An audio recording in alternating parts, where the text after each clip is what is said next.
Merci de nous accueillir chez vous. Nous sommes jeudi 31 mars 2022. Bienvenue à l'actualité. Le maillot national ne réussit décidément pas à la star de la sélection des Pharaons, écarté de la Coupe du Monde 2022 par le Sénégal et de son coéquipier en club, Sadio Mané, qu'il avait privé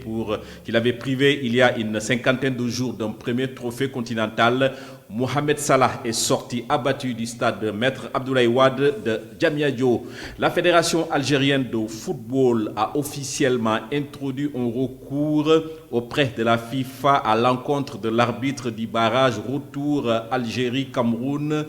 1-2 qui s'est déroulé mardi soir à Mustapha Tcheker de Blida, toujours en Algérie. Les jours de Sogel Maïga à la tête du gouvernement malien semblent compter. C'est l'hebdomadaire panafricain Jeune Afrique qui l'annonce. Le président de la transition, le colonel Assimi Goïta, aurait à son encontre plusieurs griefs, parmi lesquels son incapacité à maintenir une discipline gouvernementale. Aussi populaire qu'il soit, le Premier ministre semble avoir du mal à tenir son premier cercle. Au sommet des ministres hebdomadaires,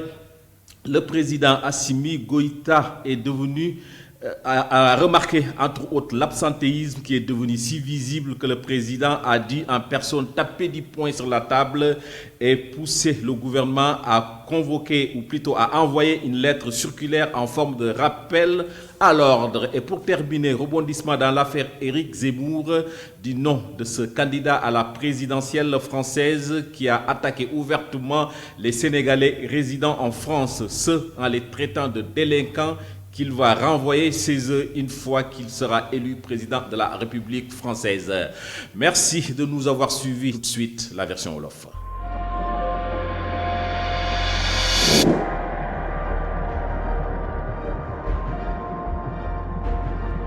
leen di sant di leen gërëm seen teewlu ñu dikk ak yéen ci xibaar yi ci tënk ñu gis ne rek lii di maillot national bu Égypte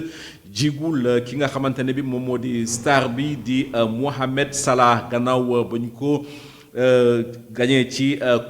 éliminatoire coupe du monde atum 2022 Sénégal ak ki nga xamante ne moom moo di coéquipe am ci club di Sadio Mané xañ ko lii di coupe d'Afrique des nations ak loolu mu ngi toll ci weer ak lu tegu ñu jàpp ne rek kii di Mohamed Salah bu mu doon génn ci stade Maître Abdoulaye Wade bu Diamniadio naqar ak njàqare la fa jëlee lii di fédération algérienne bu football moom dafa daal di introduire ab recours jëbal ko FIFA ci arbitre bi nga xamante ne moom moo arbitré match retour Algérie Cameroun te ñu gis ne rek Camerounais yi ñoo mujjee am ndam ci kaw Algérie ñaari bal ci benn te ñu amal ko ni ki mardi gi weesu fa nga xamante ne moom moo di Moustapha Tcheker ci Blida. dañuy dem fa nga xamante ne moom moo di Mali kii di Ilimanu jëwriñ bi Sogel Maïga ñu jàpp ne rek lu des ci bopp gouvernement bi bëreetul ndax lu ni mel na yéene kay bi di Jeune Afrique moo ko daal di xamle kii di njiitu transition bi di colonel Assimi Goïta moom lu mu jàppee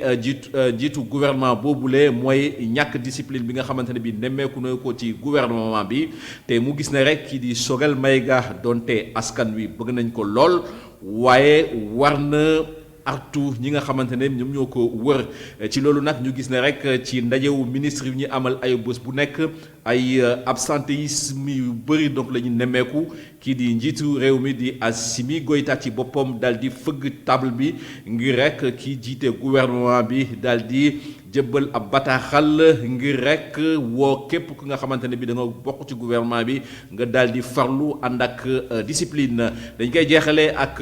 xibaar bu yees bi nga xamante ne bi dafa rek aju ci wàllu Éric Zemmour bi nga xamante ne bi candidat la ci présidentielle française ak kaddu yi nga xamante ne bi yëkkati na ko teg ko ci doomu sénégalais yi nekk ci France te daal di leen traité ab délinquant te nee na tamit bu faloo nekk njiitu réew bu France def leen daal di renvoyé ci réewum France li mooy xibaar yi ñu tàntanal fii di leen sant leen gërëm seen teewlu di leen jox dig daje si sunu yeneen jotaayu xibaar laata loolu nag ñu leen di gërëm di leen jaajëfal.